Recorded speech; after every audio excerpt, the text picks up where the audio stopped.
great because the average grade for their exam too is going up. I noticed that, which is great. I was hoping that, you know, in the subsequent exams, the grades will still improve, even though the grades from the first exams were quite good. So I'm glad to hear that. In this discussion, as it was the case with the previous one, I selected a few questions from the exams, from the last exam, to go over briefly, okay? And I was thinking what else I can add to make it more relevant for you. I'm referring to course content. And so I Googled, forget the exact phrase, but the meaning was what food or what dishes are most popular in Taiwan, okay? And I'm hoping you will relate to the dishes that I will show you. And I will discuss those dishes in the context of current dietary recommendations. Okay, so two goals this morning. Number one, discuss briefly food items in the context of recommendations, dietary recommendations, and then we will go into overviewing a few questions from the exam. Before I get to it, Jade, do you have anything that you would like to share with students? Actually, I'm just thinking that maybe from today it will be a good time to start your assignment, students, because we only have 10 days towards the deadline, and it'll be a good time to start planning from now. Yeah, that's the Oh, only thing. yes, that's a good suggestion. I didn't even realize that the time is flying so fast, you know, but it surely does. So let's Um, begin with that. Okay, let's begin with that. So as you all know, you have one assignment for this course, and the assignment has to do with creating a professional looking flyer. Okay, and one of the requirements for the assignment is for you to utilize a professional program. I don't know if you are familiar with Microsoft Publisher. I think this one is actually the really convenient, one of the most convenient program to use to create a flyer. Now, you may not have ever used it, and so if you would like to use it for this assignment, I suggest that you play with it for an hour or so. You know, it is not a difficult program to use, but again, if you haven't used it, it may be a good idea to play with it a little bit in order for them to utilize the skills into actually creating a flyer. You could also use Microsoft Word. I don't know anything about Mac. I'm sure Mac has something similar. In Microsoft Word, if you look at the different templates for the documents, you know, you can find invoices and, you know, all kinds of different templates. And they do have a template for flyer. And the flyer usually can be folded 3 times. And so it is divided, the page is divided into 3 sections. A flyer, usually in order to be appeal, may have different colors, may have some pictures, some illustrations, some graphs that relate to the topic that you picked for this particular assignment, okay? Now, you would also need to find different information regarding the topic. I selected topics in the guidelines for the flyer, so you can pick a topic. And you could utilize some of the information that is in the course pack and or information from my lectures. But I'm also hoping that you will use the internet and find additional information. Usually when you look for information, especially when it comes to health/nutrition, when you go to different organization or websites, for example, in the United States, that would be the CDC, Centers for Disease Control and Prevention, or you go to, say, a Department of Health and Human Services, or even Department of Agriculture, or Academy of Nutrition and Dietetics, for example. The information in websites of these organizations would be likely more reliable than when you go to, say, .com or something like that website. Also, depending on the topic, let's say you picked a topic that deals with Alzheimer's disease, just an example, okay? So if you go to Alzheimer's Disease Association of the United States, for example, it may be China, maybe Taiwan, whatever country. But again, you will find likely more information and likely more reliable information. And so I don't want you to necessarily copy and paste, right? I want you to read and learn. And if you do want to take exact quote from a given organization, then you will be required to either use parentheses and then give a reference, or you could say, for example, the Taiwanese government or the Ministry of Health Department, say in Taiwan, says, and then you quote, you see? So you give a reference that rather than, in a sense, stealing the information, you reference where or what is the source of the information that you have included, okay? Again, look for example, if you want to say that, let's say you picked obesity and you want to say that obesity is a big problem in a given population, it would be a good idea to find a graph that shows that, okay, in this particular population that you are focusing on, the graph will show, 50% or something like that of the population having the condition, in comparison to other populations where you only find 30 or 20 or whatever. So graphs would be very good ways, very efficient ways to communicate the information, okay? You will, as you read the guidelines, you will see that one of the required information to include is also sources of additional information, okay? When someone picks up your flyer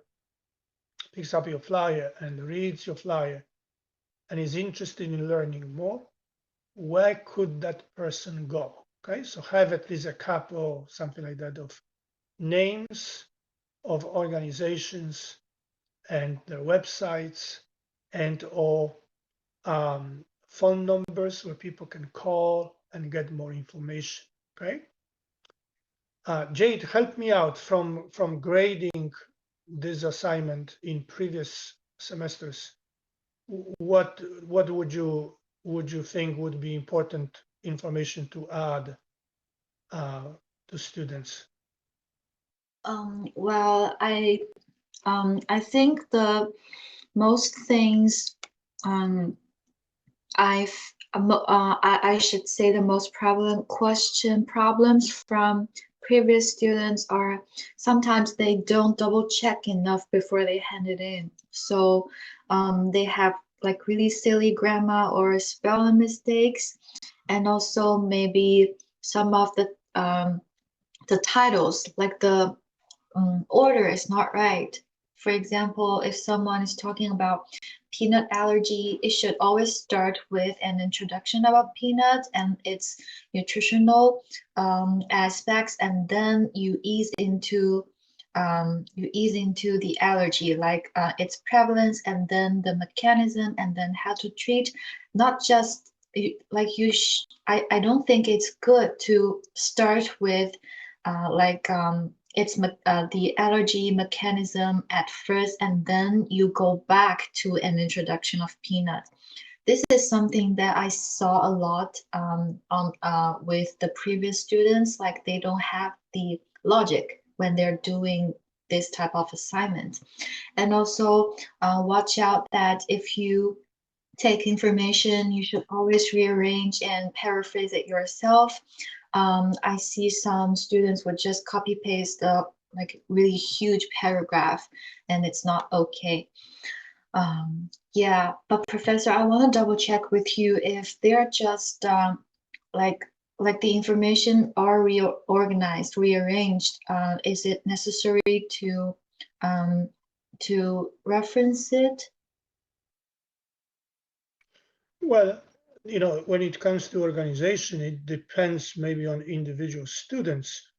As you said, there should be a logic to the content. And so, but some things can be switched around. What I would suggest students you do is use headings and subheadings. That will help you to organize it. When I do that, and then when I write something or create PowerPoint presentation or something like that, when I use headings, when I follow certain headings, certain order, then sometimes it occurs to me, oh, this really should be earlier, or oh, I cannot talk about this before I talk about that, and that helps me to switch things around and have it organized, have everything organized in logical manner. So clearly you need to introduce the topic or the problem that you are working on, and the introduction would include a definition, maybe a description of how common is the problem, what are the symptoms, or like introductory information. Okay, and then later on sometimes you would be discussing potentially what can be done with the problem or how to avoid getting symptoms or things of that nature. The information in between, again, depending on what information we are looking for, could be potentially switched around.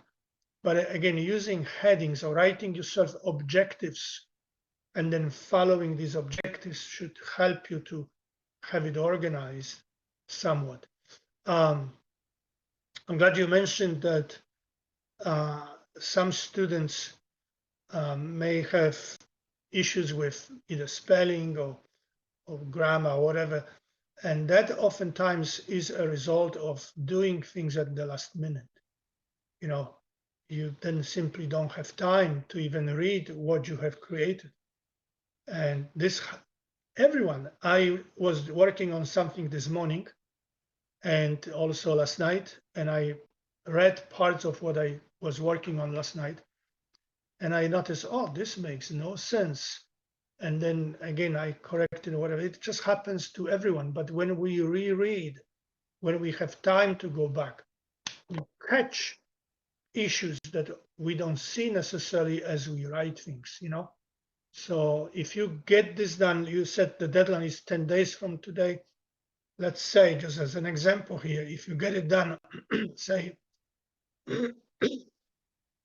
excuse me, within a week, then you have 3 days or so, at least a couple of days to read it through. Maybe even find someone else that could read it for you. It is okay to get feedback from others. It is not okay if others create it, but to get feedback, and especially if you feel like your English isn't necessarily perfect at this point of time, So, yeah.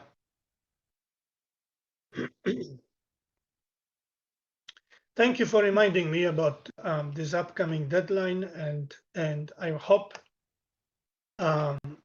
we will see good grades. I don't remember now how much is the assignment grade toward the final grade. I think it's 15%. 15. Yeah, 15. Yeah, and it would be a substantial difference if you get 100 versus if you get 80, for example, right? So if you haven't read the guidelines, at the least you should consider reading that very, very, very soon, right away type of thing. So okay, let's move on into the next thing. Okay, and if you have a question as you are working on the assignment, please feel free to email us and ask, okay? All right, let's discuss briefly, again, just a few things about what I found on the internet regarding Taiwanese food, okay? So we can actually switch to still the next slide, where I have a picture of what I learned is a popular food item, okay? Are you familiar with it? This is beef noodle soup, okay? When you go to the next one, notice marinated pork rice. And then when you go to yet the next one, I don't know what you pronounce this. I'm gonna give it a try, okay? Gua bao? Is that close enough? I don't know. I I only think know Nihan, okay? Jet? Was I think it should be 割包. It's okay, like GE instead of okay. GUA. I'm sure you can do a better job than I can in terms of the pronunciation here. But what it is again, it's some pieces of pork on like a bun. It seems like a hamburger type of style, things. And then when we go to yet the next one, we have here Taiwanese sausage with sticky rice. Okay. So I want to go back now, those slides, all the way from to the beginning, the beef noodle soup. And I want to point out that, let me ask you, what all of these foods have in common, right? Here we have, again, the example being beef. And then the next slides had pork. And I'm assuming the sausage is also made of pork. Well, what they have in common is we are talking about either red meat or processed meat, okay? And if you recall the dietary guidelines that I shared with you, is these are the very foods that at the least we should be limiting in terms of intake. And when it comes to processed foods, it would be ideal if we avoid eating those altogether. On top of that, when you actually consider this specific slide here, marinated pork rice, okay? Notice that this pork here is added to what kind of rice? What kind of rice is it? Just looking at this. It is polished rice, right? Or refined rice. It is not brown rice, okay? And so again, we could do better here in terms of the choice of rice that we could include with this particular dish, okay? Now, let's go back now to 3 slides forward. The other way, forward. Yes, more. Yes, this one, okay? And this one, I don't know what you call it in Taiwan, but the English name for this that I found on the internet is stinky tofu, okay? It's I'm good. assuming It's it may be, fermented. yes, it's likely fermented and it's likely may not have the best smell rather, okay? But this is actually the only one from the first 5 that I found that would be actually recommended, okay? The soya products, including tofu, are definitely Unfortunately, associated with reduced risk of several health conditions. So this would be the only one, okay? Let's go to the next one. Next slide. I want to show you a quote, and I got this quote from Taiwan News, and some of the pictures I got from Taipei Times, okay, so newspapers. And notice the highlighted text. surveys show that more than 90% of Taiwanese do not eat healthily on a daily basis. So the agency thought a visual depiction might be helpful. And the agency that they are referring throughout the document is the Health Promotion Administration. Okay, and so it sounds like, again, based on this information that I found, that Taiwanese are not necessarily into a healthy diet type of thing, prudent diet, plant-based diet, whatever the terms that we learned that describe a healthy diet. Okay, the items I showed you resemble more so of a Western diet pattern. Okay, beef, pork, refined grain products. These are the characteristics of a Western type of diet. And I don't know if these items have been popular for a long time or maybe relatively recently. That doesn't matter. What matters is that we can do better, right? In terms of what we would call healthy eating index. And so on the next slide, you will see a picture I actually found on the internet, a Taiwanese version of MyPlate. You learned about MyPlate in this course, and I gave you pictorial representation of MyPlate that we use in the United States. And it is very interesting for me. I just saw this when I was creating this for the first time. It is interesting to me that the guidelines in Taiwan in terms of healthy eating index, or not healthy index, but healthy eating, or dietary recommendations for eating healthy, are pretty much identical to what we have in the United States, to what some European countries have, some guidelines that I'm familiar with. When you look at this plate here, notice that as it is, again, with the American recommendations, half of what we eat should be composed of fruits and veggies. Okay, you came over to my place, right this moment at home. Okay, someone has a mic that is on. May I ask you to turn off your mic when you're not? I get an echo from. Okay, thank you. If you came over to my place right this moment at home, we have bananas, we have nectarines, we have grapes, we have variety of melons, for example, cantaloupe, watermelon, okay? We have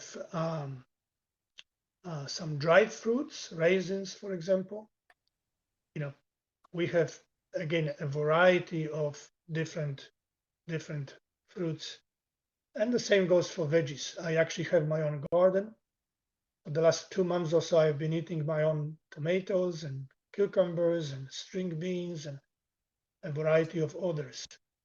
And we can be very creative actually in using those in different dishes and stuff like that. Okay.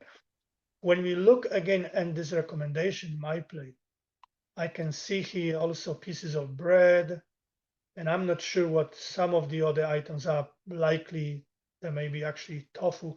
Notice that the smallest on this plate are foods that are considered high in protein. That would include beef and pork and things of that nature. Although again, when it comes to processed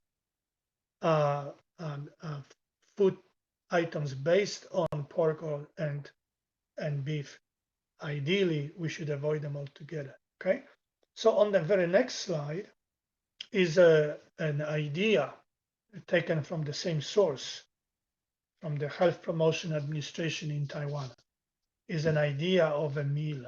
And notice that rice here in this bowl does not look like polished rice. It looks like brown rice.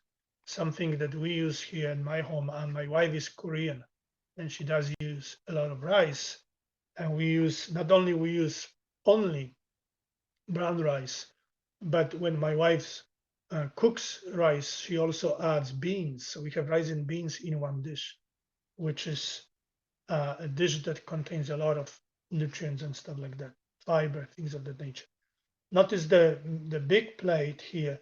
Again, this is actually more than half of the plate is composed of veggies, right? You know, it looks like small pieces of corn, grated carrots, and broccoli, and I don't know what the other one is, but it looks like another leafy vegetable. Okay, so just some ideas here.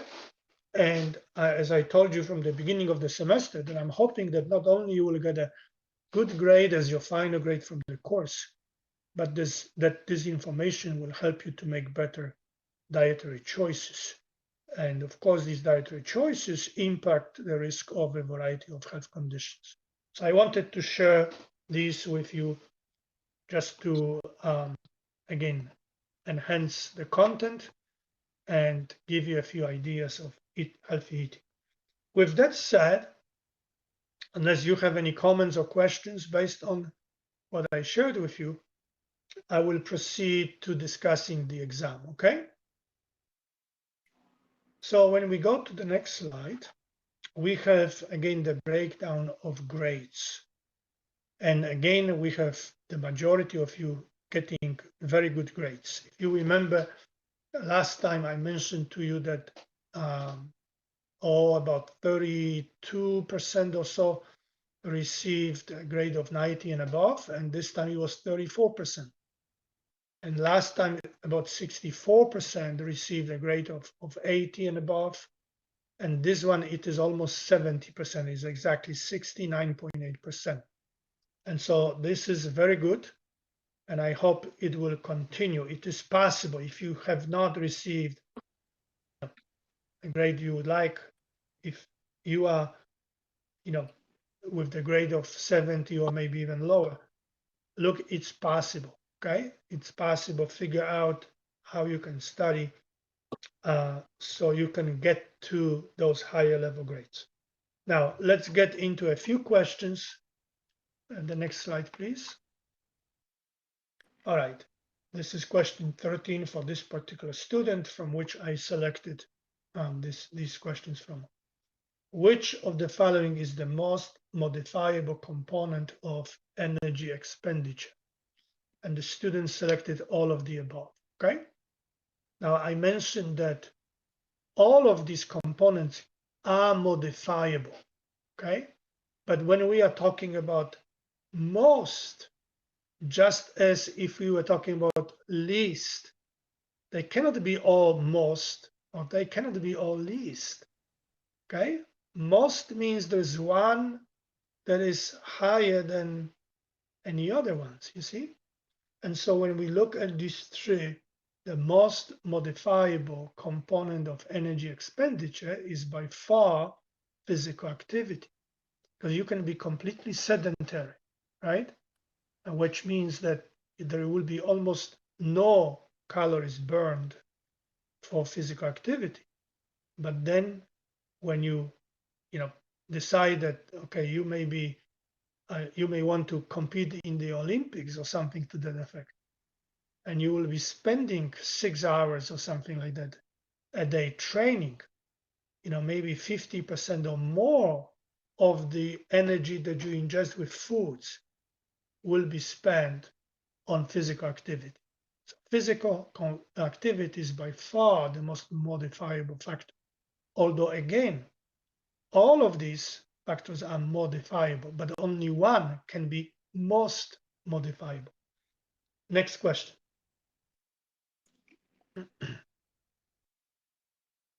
You are interested in buying a chicken that has organic designation on its label. Which of the following is true regarding this chicken? Didn't we talk about this during last discussion? I believe we did. Well, here the student listed it was fed organic feed, okay?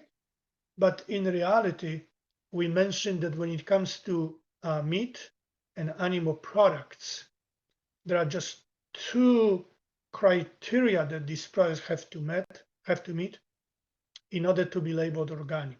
And that those criteria include that the animals were not fed with antibiotics and rather hormones, you see? So only one answer here is correct, and that's the first one. It was raised without the use of antibiotics, okay? Well, let's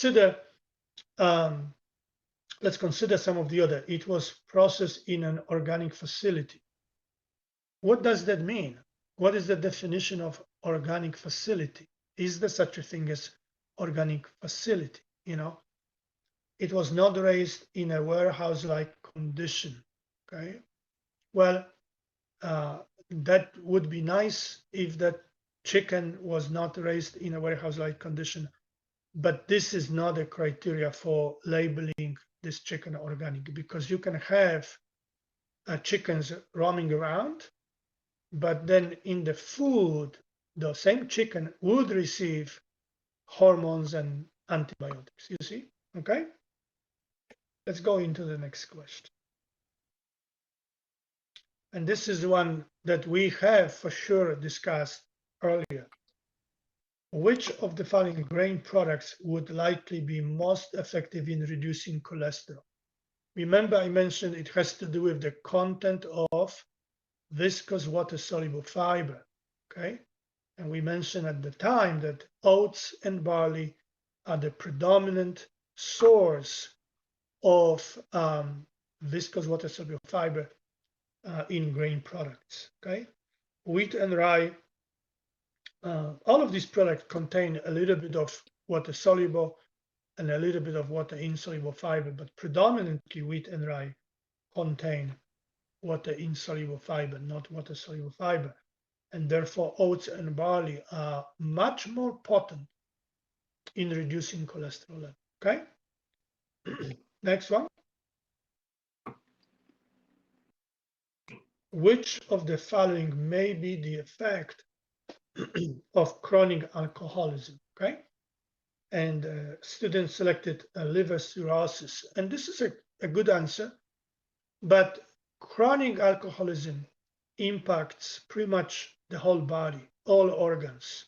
When you look at the next answer here, answer C, brain damage. If you actually take the brain of someone who was an alcoholic who died in comparison to someone who died for other causes, you see a difference in brain size.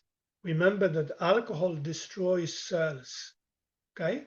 And so it actually affects the brain size. The same goes for a child, newborn, who was born to someone who was drinking alcohol in pregnancy, okay, versus a brain size of a child born to someone who was not drinking alcohol. Again, you see that the brain size of the first child whose mother in pregnancy drank alcohol is actually smaller, okay? So it does affect brain cells, brain size. Cancer of oral cavity, okay? So one of the main causes of the cancer of the oral cavity and pharynx and larynx, this area here, is actually alcohol drinking, chronic alcohol drinking. And by the way, these cancers are very extremely hard to treat, you see? So all of these answers here are affected by chronic alcoholism. Okay, let's go to the next.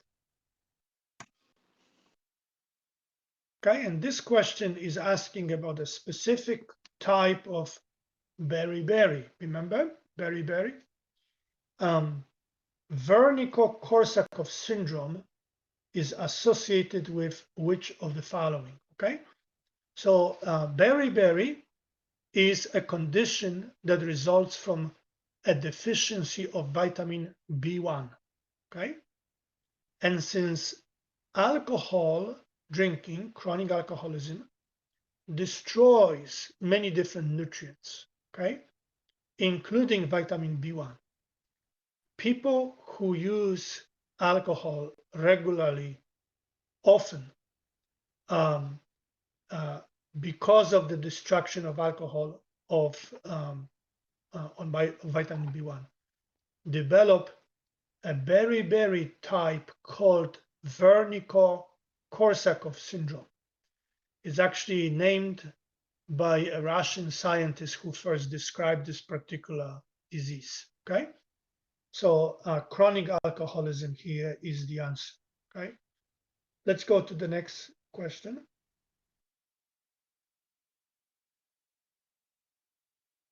The information on a product label says the following, okay, or as follows: organic. Which of the following is true? Okay, and here the student answered all ingredients in this product are organic. This answer would have been corrected, or would have been rather correct, if the question was asking about a designation on food label called 100% organic. Okay, organic simply means what you see here in question in answer D.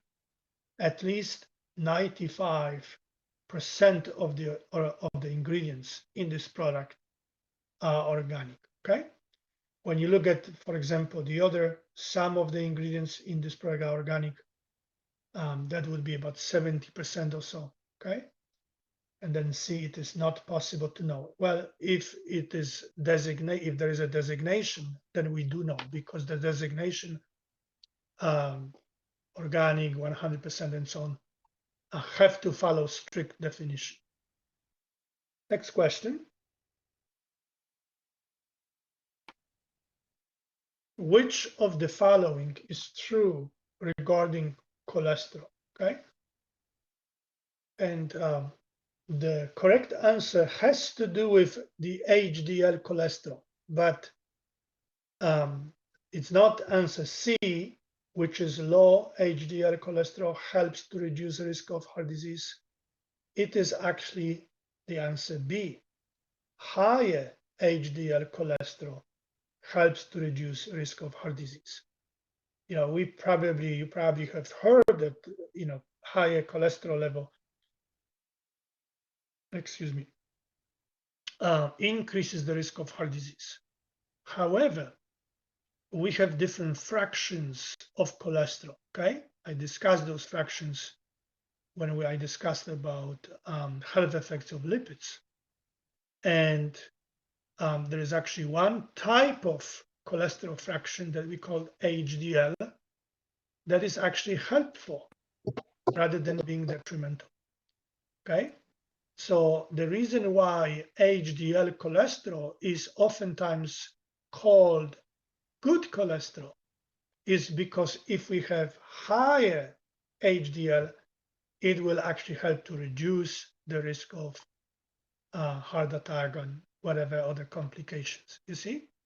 Okay, so we actually, when we check for these fractions, there is actually specific criteria, which I will be talking about later on in the semester, that will be a cutoff for what is adequate HDL and what is low. A low, in that case, would be not good, would be detrimental. Because again, we want to have HDL that is actually slightly higher rather than lower. HDL cholesterol, one more time, is a good cholesterol, okay? So we want to have it higher because it will help then to reduce the risk of cardiovascular disease. Next question.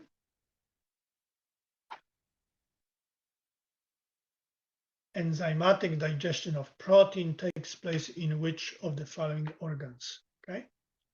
Okay, the student selected A, which is mouth, stomach, and small intestines. In reality, though, in the mouth, protein digestion, enzymatic protein digestion does not occur. Okay. Remember, we have mechanical digestion and enzymatic digestion. Mechanical means, for example, when you chew the food, you mechanically break the food apart. Okay, So that happens in the mouth. But the question is about enzymatic, means whether enzymes are secreted that can actually digest the food. So, for example, in the stomach, we have pepsin secreted as pepsinogen and then activated by the hydrochloric acid to pepsin. And pepsin helps in digestion of protein in the stomach. And then in the small intestines, we have a variety of different enzymes secreted by the pancreas, as well as the small intestines that finish the digestion of protein in the small intestines. But in the mouth, digestion of protein does not occur. Next question. Okay. Prior to the US Food and Drug Administration banning the use of artificially made trans fats, which of the following contributed the most to the overall trans fatty acid intake? And the correct answer here is B, baked products, cakes, crackers. And in my lecture, I mentioned that I'm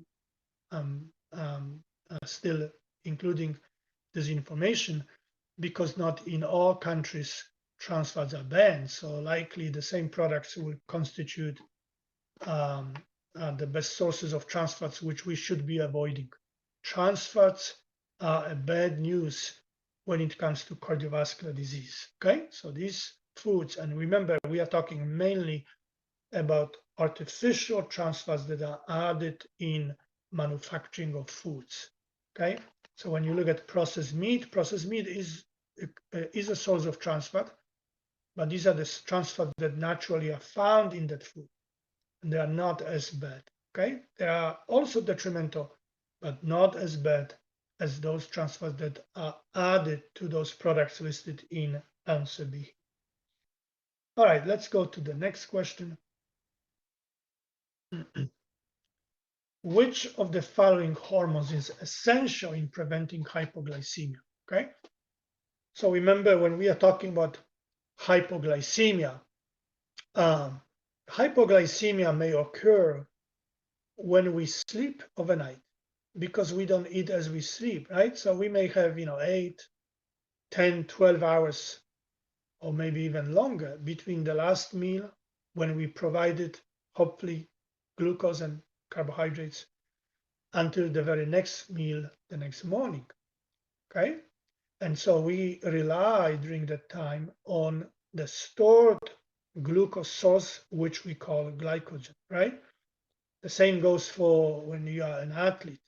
Okay, if you are a marathon runner, you know that approximately about 18th mile or so, marathon length in miles is about 26.5 miles, 26.5 miles.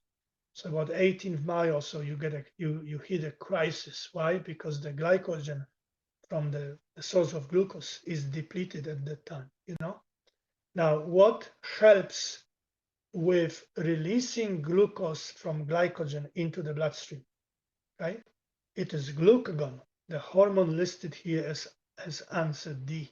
Okay, and by the action of this hormone, which again causes the stored glucose to be released into the bloodstream, you prevent hypoglycemia. Hypoglycemia meaning low blood glucose level, right? Because in addition to what you have, the little that you have in the blood, you will be adding glucose from glycogen, preventing glucose from going further down, increasing the glucose level. Okay, so the answer here again, glycogen. Okay, progesterone, its role is the most important role is in pregnancy, or maybe perhaps even prior to pregnancy in the menstrual cycle. Okay, in the menstrual cycle, in the second phase, it's called luteal phase of the cycle, it will help to store nutrients, including glucose, in the endometrium of the female in case she becomes pregnant. Okay, but that's again in a specific condition. It is not really associated with increasing glucose level in the blood, which is what hypoglycemia is. Let's go to the next question. Okay, which of the following is a prudent recommendation for people who had their gallbladder removed? Okay, so we learned in the course that the liver secretes bile, and that bile goes into a gallbladder, and in the gallbladder the bile is condensed. Okay, and so then when we have a meal, that condensed bile is released, it goes into the small intestines, and it helps, it acts as an emulsifier. Emulsifier is a substance that enables fat and water to mix together. So that condensed bile helps water-based enzymes to digest fat in the small intestines, okay? So its role has to do with fat digestion, you see? So when you have a gallbladder removed, okay, you have to watch for how much of fat you ingest on every single meal, okay? Because that fat, remember, has to be digested. And in order for that fat to be digested, we need bile. We need condensed bile. We don't have condensed bile now because the gallbladder was removed. We still secrete bile, the liver still secretes bile, and that bile goes into the intestines and helps. But again, it is not a condensed, it is not as efficient product. So the answer to this question is, let's see, which one is it? It's C, right? They should limit fat intake due to the role of bile in lipid digestion. Exactly, that says it. All right, next question. And this is a very simple question, and I'm sorry that some of you missed that. Which of the following monosaccharides, when linked in a condensation reaction, constitute lactose? Okay. The answer given here is fructose and galactose. But in reality, all disaccharides contain glucose, all of them. Okay, it may be glucose and sucrose, which would be what? Glucose and rather glucose and fructose, which would be sucrose. Glucose and glucose, which will be maltose, and glucose and galactose, which will be lactose. Okay, so the answer here is answer C. That's the correct answer. Glucose and galactose, when linked together, constitute lactose. All right, the next question. Which of the following is correct regarding the impact of EPA and DHA fatty acids? And the answer that the student gave is have anti-aggregating effect. They do have this impact, okay? They prevent platelets from sticking together. But they do all of the above, okay? So they help in the increasing of the synthesis of the nitric oxide, which then acts on the arterial walls, making it more elastic, you see? So all of the above is the best answer from all these answers that are given here.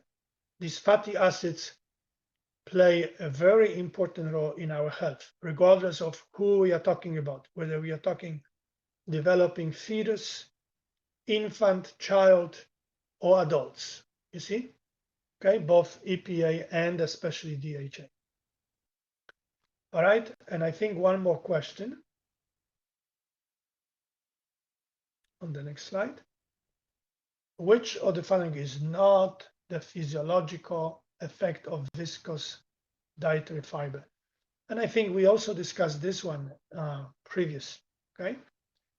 I remember explaining that the viscous dietary fiber traps bile. By doing so, it reduces cholesterol, okay? So this is not the correct answer, but because the question is which one is not the physiological effect. And the answer to that one is speeds up the transit time through the gastrointestinal tract. If anything, viscous fiber delays the transit of the food through gastrointestinal tracts. Because if you ingest adequate fiber, it will somewhat inhibit digestion. So the digestion will take a little longer, which is actually a beneficial impact. Even though it may sound like it's actually something negative, it's actually something positive, especially for people who have problems with blood glucose control, you know? So again, the answer to this question, which one is not, is the very last one, speeds up the transit time through the gastrointestinal tract. That's what insoluble non-viscous fiber does. And that was the last question. And so unless you have questions, and we don't have much time, but we have a minute or so. And you know, again, if something comes up, you can always send me an email, and or better yet, include Jade also on that email. By the way, some of your emails go to my spam folder, and thank you, Jade, for forwarding those questions to me to make me aware that you sent them. So if you send me an email, I don't reply, you know, right away. It just may be the case that the email went to a spam folder. But if I do have it, if I'm aware that I got it, I reply as soon as I can. Okay? Okay, the time is up. I don't want to keep you for longer than I have to. So again, if you do have any questions, shoot those questions to us in an email, okay? Thank you, students. Thank you, Jade, for putting this together, okay? Thank you very much, Professor. Could I just ask one more thing? Could you please state to the students that even if you got COVID, you should also apply for absence and extensions prior to deadline? Yes, so in the syllabus, I mentioned also that as far as possible, request accommodation before the deadline, not after the deadline. Even if you have a COVID, unless you are in the hospital, you are completely out of it. That would be something we can accommodate. Okay. But if you are able to somewhat function, you have access to the internet. Okay. I will be very strict. This is, you know, consider taking this class as having a job where you are required to follow certain policies, you know. So any accommodations that you may need to have, review the syllabus, review my introductory video in which I discuss certain things, and follow these policies, okay? Thank you. Thank you, everyone. I see you next time in a week, okay? See you. Thank you very much for this presentation. You're welcome. Bye. Bye. Have a nice day. You too.